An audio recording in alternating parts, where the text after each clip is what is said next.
evening, graduates and guests. Tonight, I have the honor of giving the salutatory address. This is a time to say congratulations. We made it through high school, and we are finally beginning a new chapter in our lives.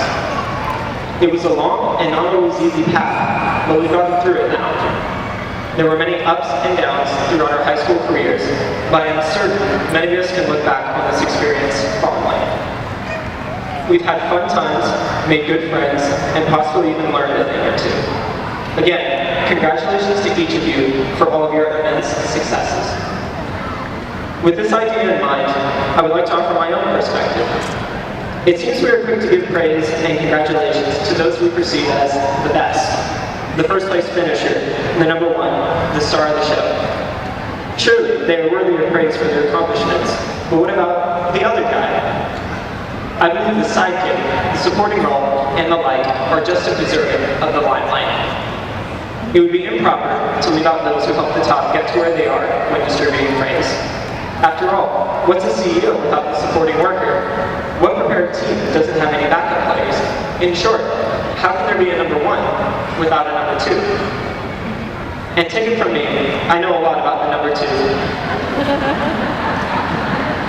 I grew up as a younger twin brother. The number two seems to carry quite an astounding amount of relevancy when comparing the both of us. I'm 2 minutes younger and 2 inches shorter. With nearly everything we did, I felt the pains of the runner-up. I'm salutatorian, and he is valedictorian. When we were in band, he was the first chair, and I was the second chair. Whenever we played games, I was always player 2. Even in soccer, he was in front of me.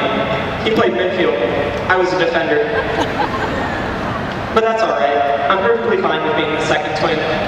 After all, there are a few things I've got going for me. For example, I know I'm better looking than he is.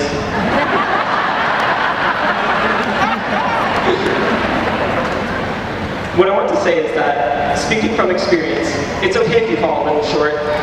What's important is that you tried your hardest and gave it your all, with whatever you may be doing.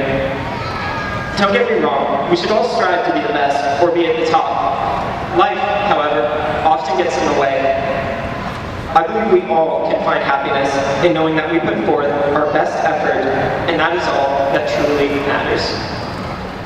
As a closing word, let's not forget that giving thanks can be just as important as giving congratulations.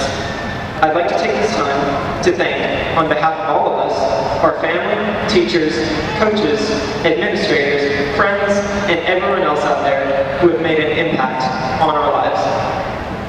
As we take this next step, we'll be sure to remember the lessons you taught us. Again, congratulations, graduates. Your accomplishments are truly incredible. At this time, please help me welcome to the stage our class of 2012 valedictorian and my twin brother, Austin Jordan.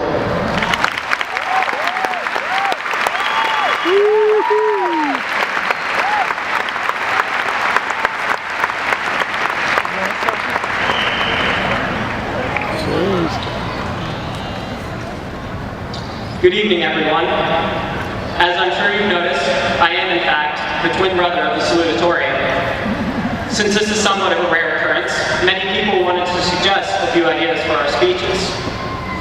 We heard things like, you two should give the exact same speech, give the same speech backwards, simply say ditto, alternate every other sentence, word, and even syllable, and of course, switch places.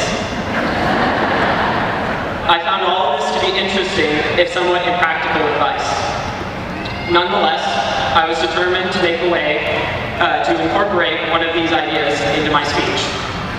My brother and I talked about it for a few days, argued about it for a few more, talked about it again, and finally reached the decision to put off making a decision, which is pretty typical between my inseparable, yet inseparable twin and I.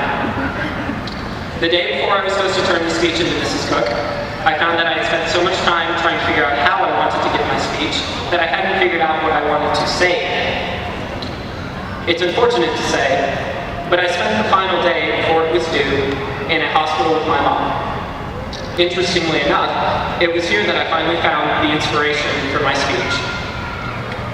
When you're in a hospital, there's one element that governs everything: time. Time is always on your mind there. How long until the patient's better? How long will they need to stay? And the one question that no one wants answered: how long do they have? These questions of time made me think of the significance of it, not only in a hospital, but in everyone's lives. This idea is especially important to us, the graduates of 2012. Our time as children has passed. Our time as young innovators of tomorrow is about to start.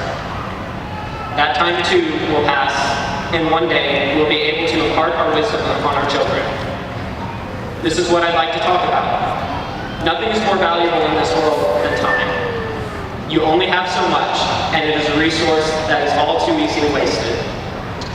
It is both a gut-wrenching reality that we must all face, and a uniting commonality among us as humans. Our time has come, graduates. As we move on, make the most of it, for you only live once. Writing this speech caused one of my favorite riddles to come to mind. D.H. Lawrence, a famous writer, once proposed, "What is it that flies without wings?" To which, of course, the answer is time.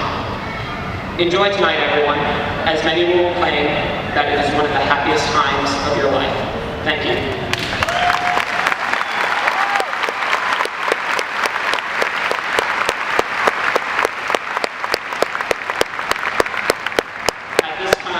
Please allow me to introduce Dr. Susan Kincannon, Belton ISD Superintendent, and Kathy Cook, Principal at Belton High School. Good.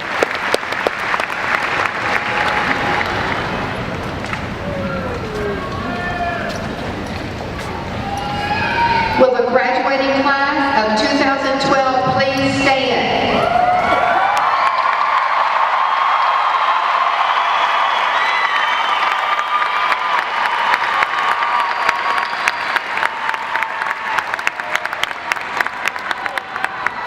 Members of the Board of Trustees and Dr. Kincannon, Superintendent